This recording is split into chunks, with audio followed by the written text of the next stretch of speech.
ఆంధ్రప్రదేశ్ రాష్ట్రంలో జగన్ అనేటువంటి డెకాయిట్ గాడికి సహకరించినటువంటి వాళ్ళలో ప్రముఖుడు అనదగినటువంటి వాడు పివి సునీల్ అనేటువంటి లుచ్చాగాడు, దౌర్భాగ్యుడు, నికృష్టుడు. వీడి పదవిని అనేక రకాలుగా దుర్వినియోగం చేసినటువంటి ఈ దౌర్భాగ్యుడికి టైం దగ్గర పడిపోయింది. వీడి పని అయిపోయింది. రఘురామకృష్ణరాజు వీడిని గట్టిగా కొట్టేశాడు. అసలు వీడు ఎప్పుడు జైలు పాలవబోతా ఉన్నాడు, ఏ కేసులో వీడు జైలు పాలయ్యేటువంటి పరిస్థితి వచ్చేసింది అనేది ఈ వీడియోలో వివరించబోయే ముందుగా ఇప్పటివరకు మన ఛానల్ సబ్స్క్రైబ్ చేయని వాళ్ళు ఖచ్చితంగా సబ్స్క్రైబ్ చేయండి. ఇక విషయానికి వస్తే ఈ పివి సునీల్ అనేటువంటి జగన్మోహన్ రెడ్డికి సంబంధించినటువంటి బానిసగాడు వీడి పరిధి దాటి ఎంపీగా ఉన్నటువంటి రఘురామకృష్ణరాజు గారి మీద థర్డ్ డిగ్రీ ప్రయోగించి ఆయన్ని కొట్టి దానికి సంబంధించిన వీడియోలు జగన్ అనేటువంటి సైకో రోగికి చూపించినటువంటి దౌర్భాగ్యం మనందరికీ తెలిసినటువంటి విషయమే. అయితే ఎప్పుడైతే జగన్మోహన్ రెడ్డి గారు ఓడిపోయాడో, ఆ దౌర్భాగ్యుడు 11 సీట్లకు పరిమితమయ్యాడో, చంద్రబాబు నాయుడు గారికి పాతసేవ చేయడానికి తయారైపోయాడు ఈ నికృష్టుడు. వీడు పరిధి దాటి వీడు వందలాది కోట్ల రూపాయలు అక్రమంగా సంపాదించి ఆ భూ లావాదేవీల్లో దందాల్లో వచ్చినటువంటి తేడాలతో వీడికి ఉన్నటువంటి సిఐడి చీఫ్ పోస్ట్ను కూడా జగన్మోహన్ రెడ్డి పీక పాడేసి వీడిని పక్కన పడేసినటువంటి విషయం మనందరికీ తెలుసు. అంటే జగన్మోహన్ రెడ్డి అనేటువంటి వాడిని నమ్ముకుంటే ఎవడు బతుకైనా కుక్క బతుకుతుందనేది వీడిని చూస్తే తెలుసుకోవాలి. ఇప్పుడు ఎంపీ రఘురామకృష్ణరాజు గారు తన మీద చేసినటువంటి హత్యాయత్నం గురించి, అరెస్టు అనంతరం ఆయన చేసినటువంటి థర్డ్ డిగ్రీ గురించి, ఈ యొక్క పివి సునీల్ మీద, విజయపాల్ అనేటువంటి దౌర్భాగ్యుడి మీద, అదేవిధంగా ఇప్పుడు ఎవరైతే పిఎస్ఆర్ ఆంజనేయులు అనేటువంటి ఒక ఐపీఎస్ మీద, అదేవిధంగా డాక్టర్ ప్రభావతి అనేటువంటి పనికిమాలినటువంటి వ్యక్తి నా విషయంలో కూడా అత్యంత దారుణంగా పోలీసులు చిత్రహింసలకు గురి చేస్తే నో ఇంజూరీస్ అని రాసినటువంటి దౌర్భాగ్యురాలు ఆవిడ.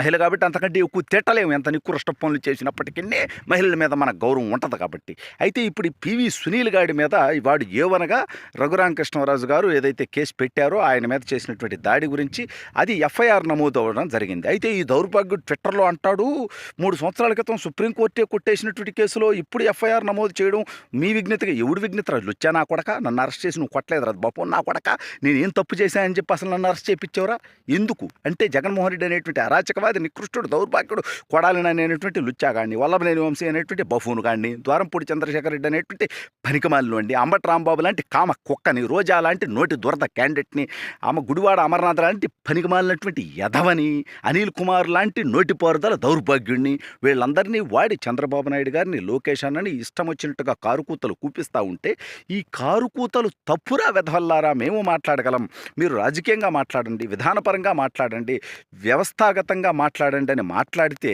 దాని గురించి అంటే వాళ్ళైతే కారుకూతలు కూయొచ్చంట. వాడు ఒక ఎంపీ, మాజీ ఎంపీ, వాడు హిందూపురం, వాడు దౌర్భాగ్యుడు, వాడి పేరు కూడా గుర్తు, గోరంట్ల మాధవగాడు, వాడు ఇప్పి చూపిస్తే తప్పు లేదు కానీ ఒరే నికృష్టుడ ఎంపీ స్థాయిలో ఉండి పార్లమెంటు వ్యాప్తంగా మన రాష్ట్రం యొక్క పరువును మంటగలిపేవరా దౌర్భాగ్యుడు ఆయన మాట్లాడాం కానీ మేము వాడు చేసినటువంటి తప్పుడు పనులు చేయలేదు కదా. అది ప్రశ్నిస్తే ఈ నా కొడుకు నా మీద కేసు పెట్టి కొట్టించావే, ఎరా పివి సునీల్గా నువ్వు పాపాలు చేస్తే ఆ పాపాలని కాటేయమంటారు లుచ్చా నా కొడక. ఎంపీ గారి దగ్గర నుంచి నా దాకా అనేక మంది తెలుగుదేశం పార్టీ నాయకుల్ని, కార్యకర్తల్ని, జన సైనికుల్ని, భారతీయ జనతా పార్టీకి సంబంధించినటువంటి వాళ్ళని చిత్రహింసలకు గురి చేశారే. ఇవాళ కాలం వదిలేస్తుందారా నా కొడక, నేను కాలం వదిలినా సరే మేము వదిలిపెట్టాం ఖచ్చితంగా. నీ మీద ఏం చేయాలో అది చేస్తాం అంటే మీరు అనుకోవచ్చు నరుకుతాము చంపుతామని. నరకటం చంపటం ఏంట్రా? 11 సీట్లు జనం ఇచ్చినప్పుడే జగన్ అనేవాడు మనిషిగా చచ్చాడ్రా. ఇప్పుడు నువ్వు చేసినటువంటి తప్పుడు పనులు ప్రజల్లో ప్రూవ్ అయితే, కోర్టుల ద్వారా ప్రూవ్ అయితే, నీకు కఠినంగా శిక్ష పడితే అది నువ్వు ఎంతో కష్టపడి సంపాదించుకున్నటువంటి ఐపీఎస్కే మచ్చ తెచ్చావరా లుచ్చాగా.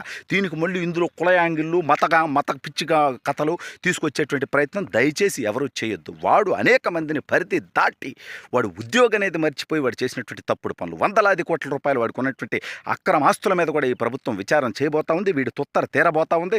రఘురామకృష్ణరాజు గారు ఏదైతే కేసు పెట్టారో ఆ కేసు మీద తీవ్ర స్థాయిలో విచారణ జరగబోతా ఉంది. ఖచ్చితంగా వీడి దాంట్లో అరెస్ట్ అవుతాడు. నేను చంద్రబాబు నాయుడు గారిని, లోకేష్ అన్నని ఒకటే అడుగుతున్నా, ఈ నా కొడుకులు, వీడు పివి సునీల్ గాడు, వీడితో పాటు ఆ లుచ్చా నా కొడుకు, వాడు పందిలాగా ఉంటాడు, వాడి పేరేంది విజయపాల్ అనేటువంటి లుచ్చా నా కొడుకు, నన్ను అరెస్ట్ చేసి కొట్టేటప్పుడు కూడా చంద్రబాబు నాయుడు గారిని బూతులు తిట్టాడు, లోకేష్ అన్న బూతులు తిట్టాడు, ఆ పివి సునీల్ అనేటువంటి వరపంది. వీళ్ళిద్దరిని దయచేసి అరెస్టు చేసిన తర్వాత మా మీద ఎలాగైతే గూండాలను తీసుకొచ్చారు, రఘురామకృష్ణరాజు గారి మీద, నా మీద, సివిల్లో ఉన్నటువంటి వ్యక్తులు, వాళ్ళు రౌడీలా, వైసీపీ గూండాలా, డెకాయిట్ నా కొడుకులా తెలియనటువంటి వాళ్ళని తీసుకొచ్చి మమ్మల్ని థర్డ్ డిగ్రీలు ప్రయోగించి మమ్మల్ని హింసించారు. అదే విధంగా ఈ యొక్క దౌర్భాగ్యుడిని అరెస్టు చేసిన తర్వాత పివి సునీల్ గారిని, విజయపాల్ గారిని ఇద్దరిని లోపల పెట్టిన తర్వాత రఘురామకృష్ణరాజు గారిని, నన్ను ఎవరెవరినైతే వీళ్ళు వేధించారో, హింసించారో, శారీరకంగా ఇబ్బందులు పెట్టారో వాళ్ళందరినీ కూడా ఆ రూములోకి పంపిస్తే ఈ నా కొడుకులు తొత్తర ఇలకత మఫిలి ఎలా తీర్చడానికి మేము సిద్ధంగా ఉన్నామని చెప్తూ లోకేష్ అన్నకి, చంద్రబాబు నాయుడు గారికి నా ఏకైక రిక్వెస్ట్ ఏంటంటే, ఇంకొక నా కొడుకు తప్పుడు పనులు చేయాలంటే, తప్పుడు కేసులు పెట్టాలంటే, పరిధి దాటి శారీరకంగా మనుషుల్ని హింసించాలంటే ఉచ్చ పోసుకునే విధంగా ఉండాలి. దయచేసి మన ట్రీట్మెంట్ అనేది నేను వాళ్ళందరికీ విజ్ఞప్తి చేసుకుంటూ, ఈ నా కొడుకుల మీద చట్టపరమైనటువంటి చర్యలు రఘురామకృష్ణరాజు గారితో పాటు నేను కూడా తీసుకోవడానికి పూర్తి స్థాయిలో సన్నద్ధమవుతా ఉన్నాను. ఇదే పివి సునీల్ గారి మీద, విజయపాల్ గారి మీద, నన్ను అరెస్టు చేసినటువంటి వాళ్ళ మీద, నన్ను హింసించినటువంటి వాళ్ళ మీద, చేపించినటువంటి వాళ్ళ మీద ప్రతి ఒక్కరి తొత్తర తీర్చడానికి మేమందరం కూడా సిద్ధమైపోతా ఉన్నాం. తప్పు చేసిన నా కొడుకులు ఎప్పుడన్నా శిక్షించబడతారు అనటానికి మరొక ఉదాహరణది. ఇవాళ మీరు ఆ రోజు ఆ తప్పుడు పనులు చేయకపోతే వాళ్ళు ఇంత భయపడుతూ బానిసత్వం చేయాల్సినటువంటి నీచ బతుకులు ఎందుకుంటాయని చెప్పి ఒకసారి ఆలోచించుకోండి. ఎవడి అధికారం శాశ్వతం? మేము కట్టేటువంటి పన్నుల నుంచి జీతం తీసుకునేటువంటి బానిస నా కొండేకాళ్ళు మంచిగా ఉండాలి తప్ప తప్పుడు పనులు చేస్తే ఈ విధంగానే తొత్తర తీరుతుందని మరోసారి కాలం నిరూపించింది.